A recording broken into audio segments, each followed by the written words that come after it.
chị em hào hứng.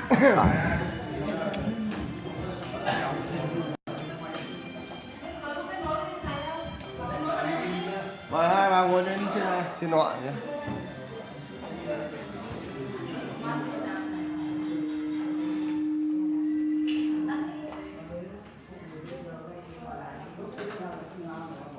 Bên chủ nhà tôi. Đau lòng. Đứa nào trông mặt nạ đứng ở giữa. Bên ngoài. Ở cùng á? Trong bên mấy? Bên ngoài, bên cạnh ngoài. À, Sơn. Trong cái đội múa nhảy. Ở bên Nãi Sơn sang. Trong cái đội nhảy đó. Còn cái đứa bên này là vợ thằng Hoàn.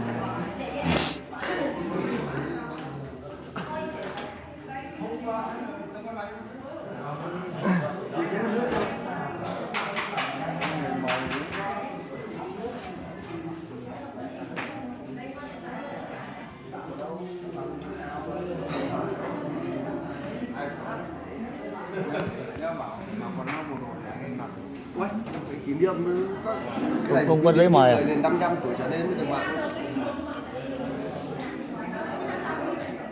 Thì anh chưa đến 50 tuổi chỉ cho mặc quần không thôi. Áo trong cái này. Hôm nay mặc là đội phó mới được mặc, không còn đâu cho mặc.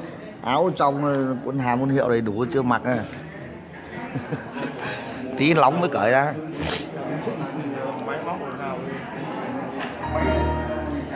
Đấy, giờ mới kết nối được Bluetooth.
người uống biết.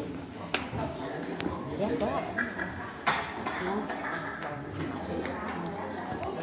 Để tiếp theo chương trình, đầu ngũ điệu sơ đầu do các thành viên trong tham gia. Đầu ngũ điệu trải nghiệm xin quý vị cùng thưởng thức.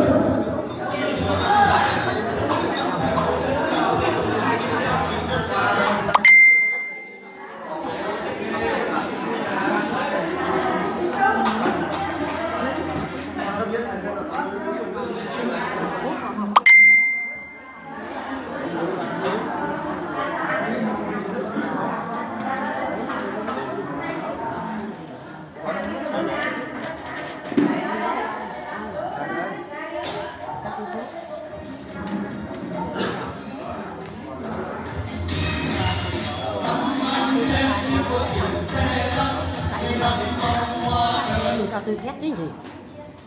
Uống đấy. Đi một người dậy sớm quá, 2 giờ. Công đức sau đấy.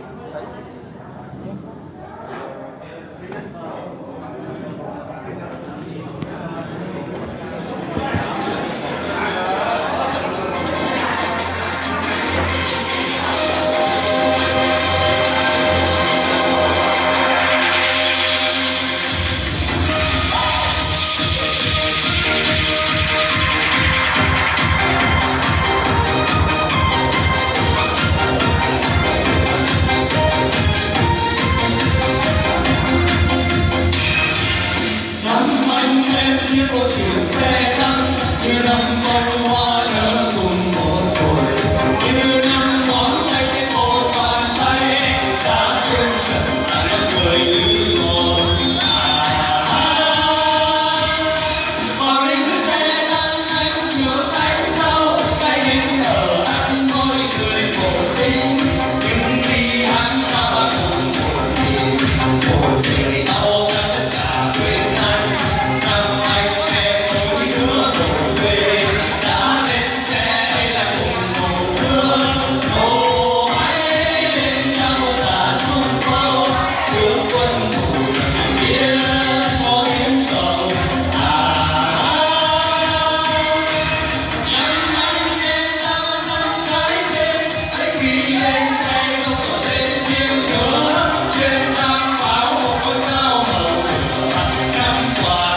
các anh chiến sĩ đi dọc đất nước để bảo vệ tổ quốc khó khăn gian khổ, các anh vẫn vượt qua, đó là tựa đề bài hát Tàu Anh qua núi do Đệ Dương trình bày. Mời quý vị cùng thưởng thức.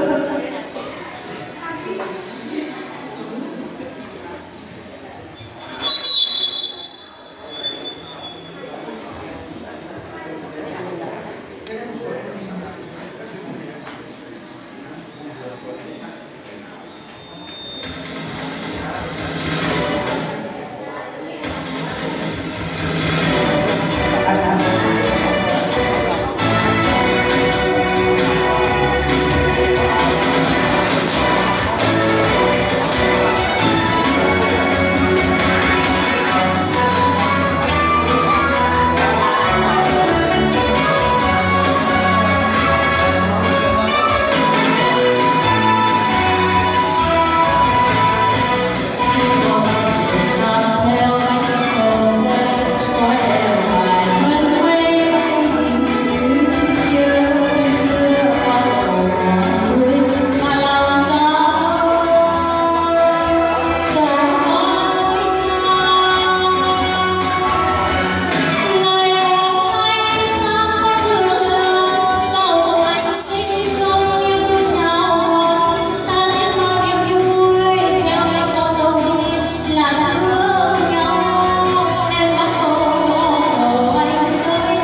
cho kênh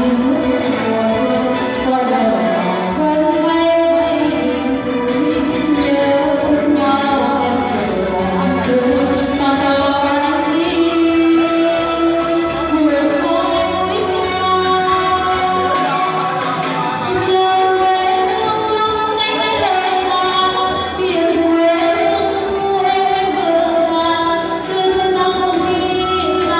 để không bỏ lỡ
cựu chiến binh. Mời quý vị đón xem.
Để tiếp theo chương trình là một đàn đều gảy mượt và điệu trẻ, nhất là về đề tài cách mạng tháng 8.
Để tiếp theo chương trình văn nghệ, bác Diễn sẽ lên đọc tặng cho chi hội cựu chiến binh một bài thơ, xin mời bác.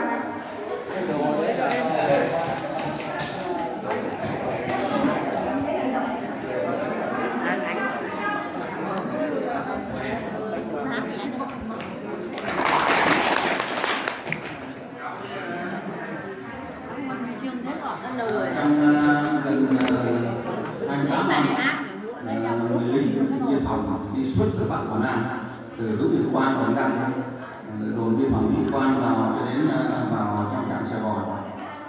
Trong quá trình tôi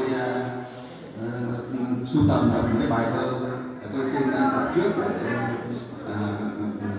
các cụ cùng các đồng chí, các đại biểu cùng tham dự.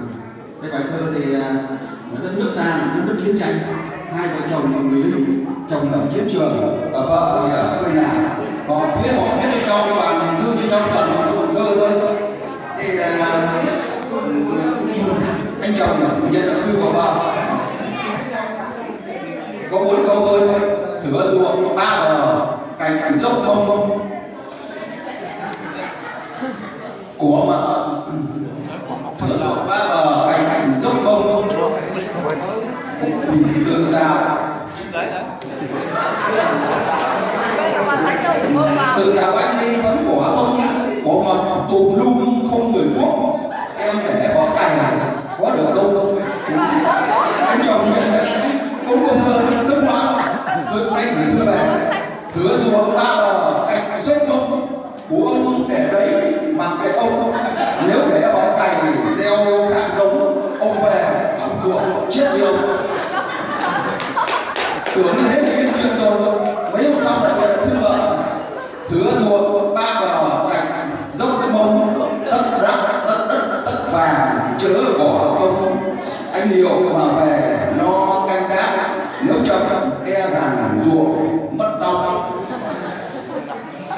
Anh chồng mà mấy sau được giờ anh chồng thư vợ rất lắm thế là thửa ruộng ba bờ cạnh dốc mông ở nhà nếu để ruộng mất tông ông về ông tàu thêm ruộng mới lúc đó coi chừng chớ cháy công.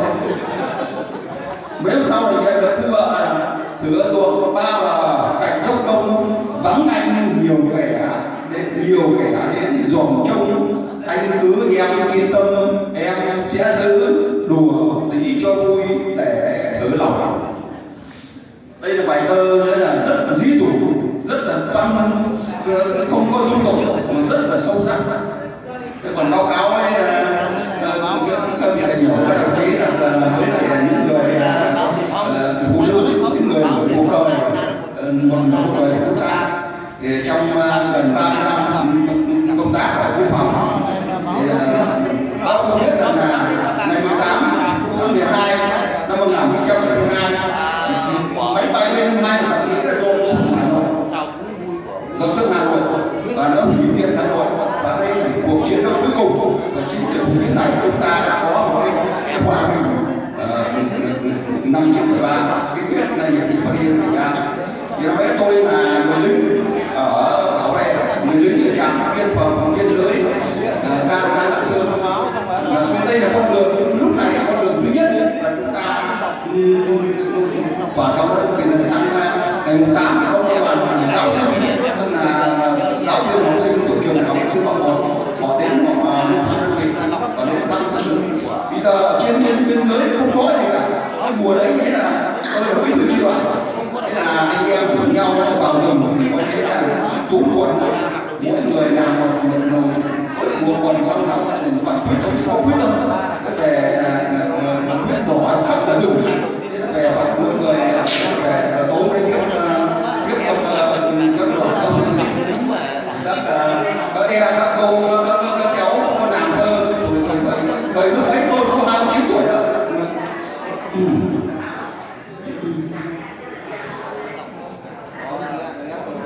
Biết là anh mới lần đầu đến thăm anh, có bài thơ này mới đầu đến thăm anh mà đã mến thương như người thân trở lại, thương mến thương lòng vẫn biết làm nhắm mãi em ra về mang sắc trời xanh cả tâm tình này đồng ý cùng anh. Thì thời kỳ đó có một số những sinh viên tức là vào làm đi thương đi vào bộ đội vào biên phòng làm tôi đêm đấy như thế là các cái gợi ý là phải làm một cái bài thơ để công sáng 6 tiếng rồi về. Thì thực ra nói nó không có xúc động, chỉ một đêm thôi, một đêm đấy không ngủ và tôi cũng đã chắc biết được. Tôi xin đọc lại để cho các vị đại biểu, các đồng chí, những các bạn đời của chúng ta thấy tâm mình hồn của mình nào. Biên giới xa xăm, trận tuyến âm thầm, những người lính canh phòng tưởng có ai thân đến. Bỗng hôm nay làm sao xuyến bởi những người làm ấm khoảng trời xa, bởi đánh bắt diệu huyền nằm thấm những sách hoa và những hạt giống mùa sau bỗng đâm chồi. Bởi những lời ca không đợi ngày đợi tháng, bồi hồi lưu luyến anh đón em cả những chuyến tàu xuôi, vẫn băn khoăn không nói được một lời, không nói cùng em bỏ lên quê quán. Khi nào trời đồng tăng đã đẹp thêm sắc nắng dốc pha đen để vang dội những người cột cây số đầu tiên là những âm tình người. Khi ấy họ tên anh, quê anh ba chấm đừng em biết. Anh chia đôi trái kết cùng em một viên một lành, bên lửa trại ấm mái người tranh đời ơi em còn mơn mãi. Mới lần đầu đến thăm anh mà đã miến thương như người thân trở lại, đâu phải lần đầu mà từ đâu anh đến miến thương đã đi vào trang sách, đã đi vào ký ức nên cả miến thương như gặp lại hôm nay. những trái núi nhấp nhô xương chất phủ dày, những cánh rừng bạt ngàn bốn mùa được gió, những thác đá treo leo bờ bồng nước đỏ và những bám mèo treo lơ lửng bóng đồi xa đã in mầm trong thơ trong tờ bài cô giáo giảng tình yêu nước bắt nguồn từ năm tháng. Mỗi bước cho anh Thành, mỗi bước cho anh Thành lính kiên cương. Mùa này bóng đăng nhìn những chuyến tàu xuôi hàng đầy đắp những cung đường đang băng băng ra biển biển, mỗi chuyến tàu đi một niềm vui sao xuyến và từ nay còn nỗi nhớ mang theo. Đồng Đăng mùa này đang vận động gió reo vì cháy ngọt vị mùi thơm nước môi, hạt giống vụ này mùa sống các lúa gọi những nương lúa xanh dờn, các triền đồi than thoảng mùi hương lúa vào bảy đợi người xa trở lại.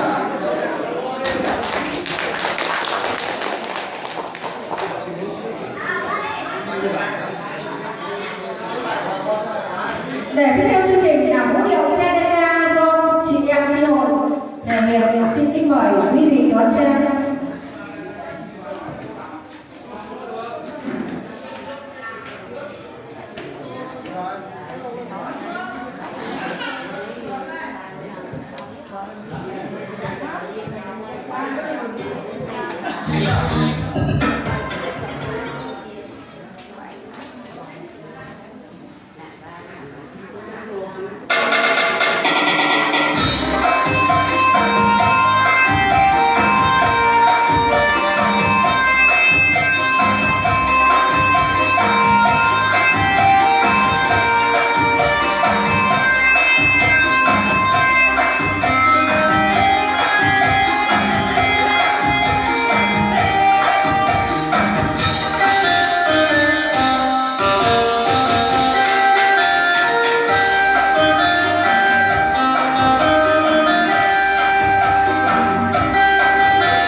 Dù đi đâu ta vẫn nhớ về quê hương đất nước.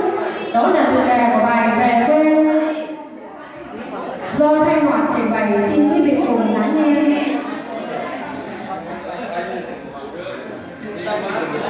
Thanh Ngọt thì có nghe đó.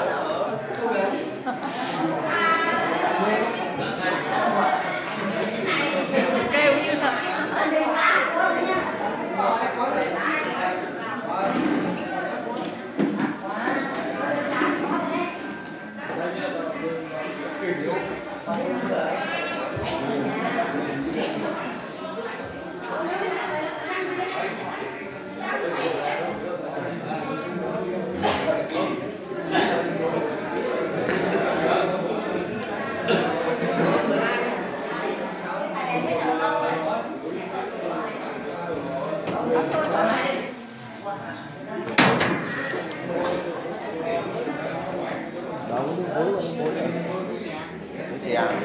dạ, bố